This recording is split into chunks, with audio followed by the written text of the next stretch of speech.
ព័ត៌មានទី4នេះដោយត្រង់ទៅខ្ញុំអត់ចង់យកមកផ្សាយទេបាទប៉ុន្តែខ្ញុំគិតចុះគិតឡើងបាទពីព្រោះគាត់និយាយនេះគឺមានលក្ខណៈ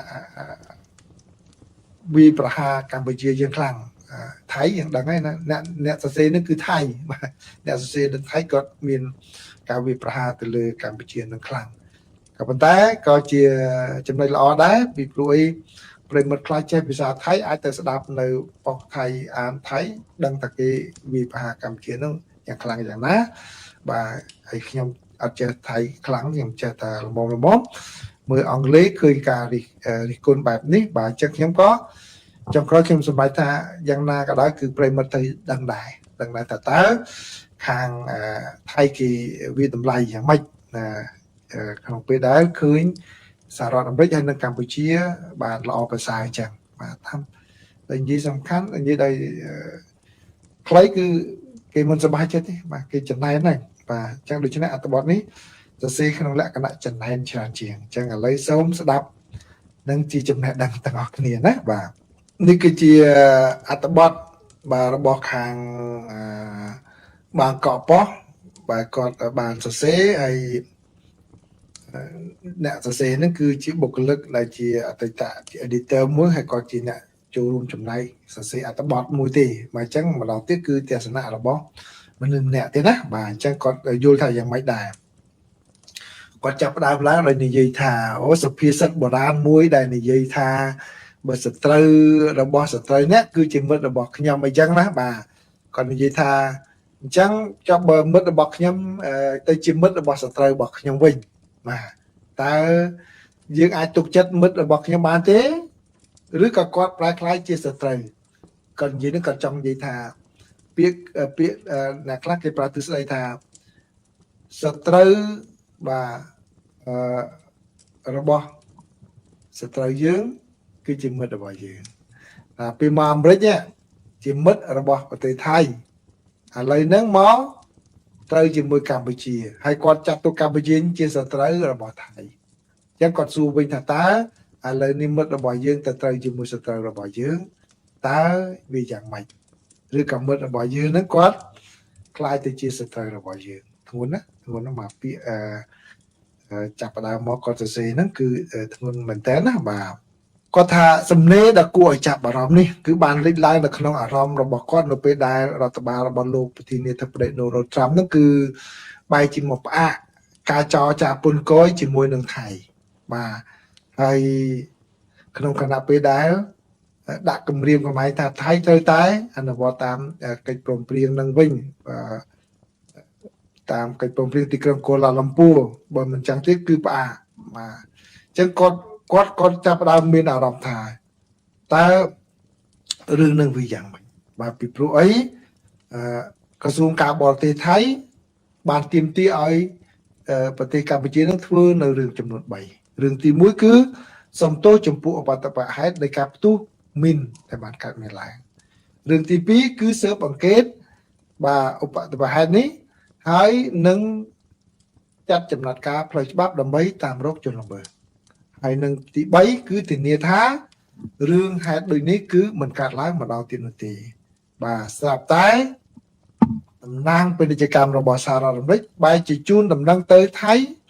ផ្អាកការចរចាពន្ធគយទៅវិញបាទតើរឿងនេះវាយ៉ាងម៉េចបាទគាត់ថាពិតណាស់ជាការពិតជំហរចុងក្រោយរបស់សហរដ្ឋអាមេរិកក្នុងចំនួនថៃកម្ពុជាបានបង្កផលប៉ះពាល់ដល់ប្រទេសថៃដែលជាសម្ព័ន្ធមិត្តជិតស្និទ្ធយូរអង្វែងរបស់សហរដ្ឋអាមេរិកបាទហើយវាក៏ជាតំណាងឲ្យជ័យជំនះផ្នែកការទូតមួយសម្រាប់ប្រទេសកម្ពុជាដែលនឹងជំរុញឲ្យរបបលោកហ៊ុនសែនលោកហ៊ុនម៉ាណែតហ៊ានប្រឆាំងនឹងថៃហើយប្រហែលជាបន្តសកម្មភាពញុះញង់របស់កម្ពុជាតាមបណ្ដោយព្រំដែនរួមបាទគាត់ប្រើពាក្យធ្ងន់ណាស់ណាបាទហើយគាត់ថា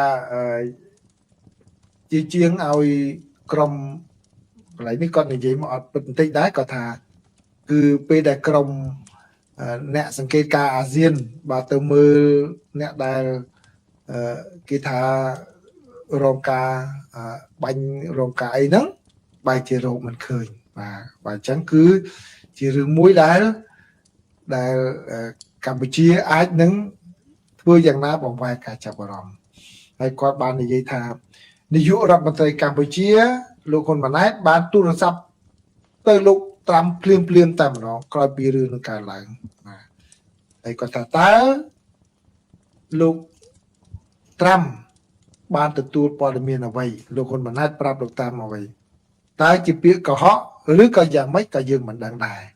ប៉ុន្តែជំហរចុងក្រោយរបស់លោកត្រាំនេះគឺហាក់ដូចបង្ហាញថាលោកត្រាំមានសមានចិត្តអាណិតអាសូរចំពោះប្រទេសកម្ពុជាដោយសារតែហេតុផលដែលអ្នកភូមិសាស្ត្រនយោបាយបានដឹងច្បាស់ហើយគឺ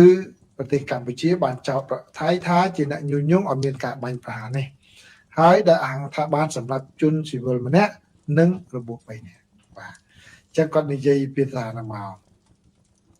ហើយគាត់បាននិយាយបន្ថែមទៀតពីរឿងខាងការចូលរួមបាទរបស់សហរដ្ឋអាមេរិកនៅក្នុងការដាក់សម្ពាធនេះគឺលោកចាត់ទុកថាការសម្រេចចិត្តនេះអយុត្តិធម៌ណាស់មិនត្រឹមតែធ្វើឲ្យរដ្ឋាភិបាលថៃខកចិត្តប៉ុណ្ណោះទេថែមទាំងក្បត់ទំនុកចិត្តរបស់ប្រជាជនថៃផងដែរដែលតែងតែជឿថាសហរដ្ឋអាមេរិកជាសម្ព័ន្ធមិត្តដ៏គួរឲ្យទុកចិត្តរបស់ប្រទេសថៃប៉ុន្តែឥឡូវនេះបែរជាផ្ទុយទៅវិញតើប្រទេសថៃបានក្លាយជាជនរងគ្រោះនៃគោលនយោបាយអាមេរិកមុនគេ America First របស់លោកប្រធានាធិបតី Donald Trump ដែរឬទេបាទ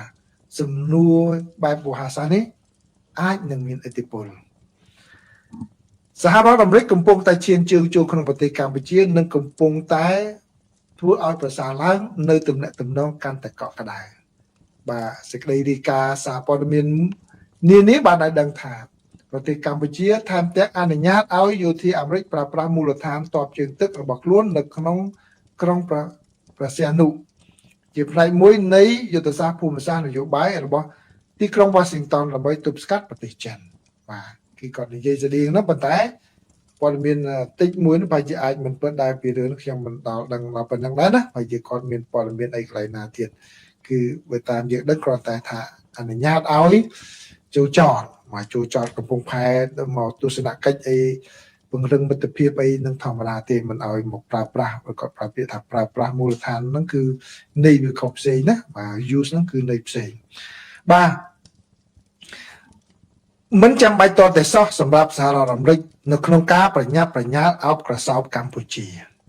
ទីក្រុង Washington គួរតែអនុញ្ញាតឲ្យថៃ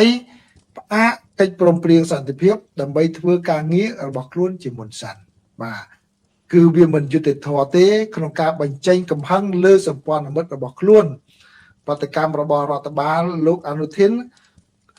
ក៏មិនស័ក្តិសមនឹងទទួលកំហុសនោះដែរបាទនេះគឺជាអ្វីដែលគាត់បាននិយាយឲ្យមានច្រើនតទៅទៀតណាគាត់បាននិយាយហ្នឹងគឺ